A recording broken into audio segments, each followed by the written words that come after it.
앵커가 대신 묻는 질문을 부탁해를 보니까 뭔가 시작부터 분위기가 좀 달아올랐고 이 분위기를 그대로 이 본게임 진짜 시작인 마스 토론에서 이어갈 수 있을 것 같습니다. 여기 제가 마스 토론 첫 번째 형식은 좀 더 설명이 필요할 것 같습니다. 이 마스 토론의 룰은 철저하게 지명권자 중심입니다. 그러니까 이 마스 토론 내내 뭐 공격수는 김문수, 수비수는 한동훈 뭐 이렇게 되는 셈인데요. 단 그럼에도 질문은 지명권자가 1분을 넘지 않도록 해주시고요. 답변 시간도 30초는 보장해 주셔야 합니다. 뭐 제 개입은 물론 최소화할 겁니다만 시간은 제가 비교적 철저하게 관리하겠습니다. 이 룰은요. 당과 국민의힘과 후보가 100% 정했다는 점을 말씀드립니다. 앵커님, 제가 한마디만 여쭤보면 저는 예.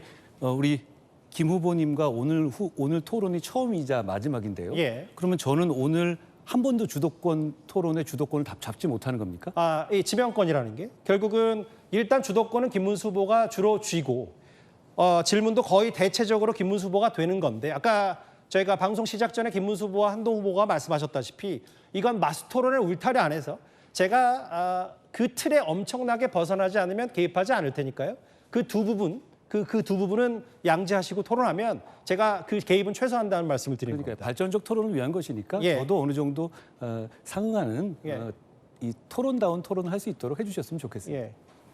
근데 갑자기 진행을 하셔서 깜짝 놀랐어요. 일단은 이제 시작을 할 텐데. 처음이니까 말씀드렸어요. 예. 진짜 시작하겠습니다. 20분 동안 두 분이 아까 제가 일전에 말씀드렸던 것처럼 최소한의 개입을 할 테니까요. 가감 없이 토론에 응해 주시면 됩니다. 김문수 후보가 주도권을 쥔 마스 토론 시간은 20분입니다. 이제 시작하겠습니다. 예, 저는 지금 대한민국의 법치가 무너졌다고 생각합니다. 12가지 죄목으로 5개 재판을 받고 있는 이재명 후보, 이런 사람이 대통령 후보다고 해서 막 돌아다니고 있습니다. 이런 걸 보면서 모든 국민들이 속에서 열불이 납니다. 한동훈 후보는 윤석열 정부의 초대 법무부 장관을 하셨습니다. 그리고 조선 제1검이라고 하는데 왜 이런 범죄자, 이렇게 많은 혐의를 가지고 이런 많은 문제가 있는데 이런 부분을 왜 제대로 안 했는지, 대장동 비리, 백현동 비리, 위례신도시 개발 비리, 성남FC 후원금 문제, 쌍방울 대북 불법 송금 문제, 변호사비 대납 문제, 검사 사칭, 허위사실 공표, 위증교사, 친형 이재선 씨를 정신병원에 강제 행정 입원시킨 문제, 성남시청의 압수수색을 방해하는 문제, 공직선거법 위반, 이렇게 많은 범죄를 저지르고 재판을 이렇게 많은 받는 사람인데 우리 한동훈 후보께서는 법무부 장관도 하시고 아주 명성을 날리는 검사셨는데 이거 왜 이렇게 되고 있습니까? 저는 정말 국민들이 너무너무 걱정을 많이 하고 있습니다. 예, 제가 법무부 장관이었지 이 사건들을 담당했던 검사는 아니라는 것을 먼저 말씀드립니다. 그리고 아주 옛날 것까지 말씀하시는데요. 네. 지금 검찰 수사로 결국은 정의가 전 실현될 거라고 봅니다. 그리고 기억은 못 하시겠지만 이재명 대표에 대해서 체포 동의안을 가결시킨 법무부 장관이 바로 저였다는 말씀도 드리고요. 다만 저는 이 점을 말씀드리고 싶어요. 그런데 이재명 대표는 아직 제 말을 끊을 것은 제가 아니에요. 주도권을 지는 거죠. 30초를 보장해야 되지 않을까요? 내가 하고 또 기회를 많이 30초는 드리겠습니다. 보장해 30초는 주겠습니다. 보장해 왜냐하면 주시고 김문수 가야죠. 후보께서 질문 1분이 넘었기 때문에 일단 30초는 보장해 주고 시작을 그러니까 하겠습니다. 제가 30분 하셨죠. 예. 제가 20초 남았으니까요. 그런데 우리 국민의힘에서는 이재명 대표를 전과 4범 후보라고 강력하게 공격해왔죠. 오늘 대법원에서 유죄 확정이 김문수 후보 하나 되시지 않았습니까?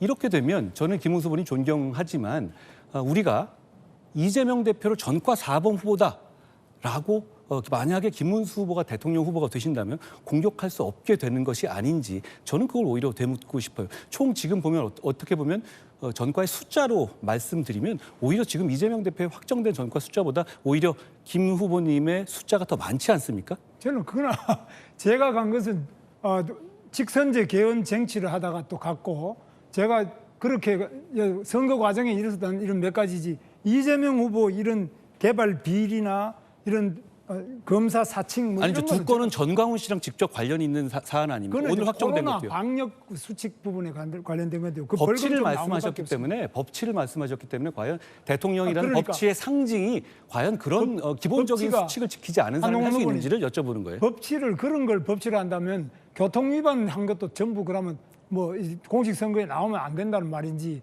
그런 부분은 참 실망스럽고요. 법무부 장관까지 하신 분이 코로나 방역 수칙 위반해 가지고 벌금 조금 낸 거 이런 걸 가지고 그렇게 말씀하시는 폭행 건 안 맞고요. 치상 사건도 있지 않았습니까? 그거는 또 그렇게 단순하게 형식적으로 얘기할 부분도 아니죠. 2000년대 초반에 폭행 치상 사건도 있으셨지 않습니까? 그거 없습니다. 소방 폭행 이런 거 없습니다. 폭행 치상 사건으로 정확하게 이거는 전혀 없습니다. 아니 이거는 허위 사실 유포 문제가 될 수 있기 때문에 정확하게 해주셔야 되는 게 전혀 아닌 그럼 사실을 밝혀주시기 바랍니다. 폭행치상- 전혀 사실이 아닌 이야기. 저는 드러난 걸 가지고 말씀드리는 것인데 그렇습니다. 혹시 제가 폭행치상 혐의가 그래, 없고 잘못된 말씀해 것이라면 뭐 수정드리겠는데 아니면 정확하게 밝혀주시면 좋겠습니다. 게다가 말씀하신 두 번의 그 감염법 위반 사례라는 것이 두 건 다 우연찮게도 다 전광훈 목사님하고 관련된 것들이었습니다. 그렇지 않습니까? 한 건은 이번에 확정 판결이 오늘 났고요. 사랑제일교회. 나머지는 아직까지 근데 없습니다. 아까 확정 전광훈 판결. 목사님 잘 모르신다고 하지 않았어요? 관계 아니, 없다고 하지 지금 않았어요? 잘 안 만난다는 모른다는 이야기를 한 적이 없습니다. 그 사실을 정확하게 하시.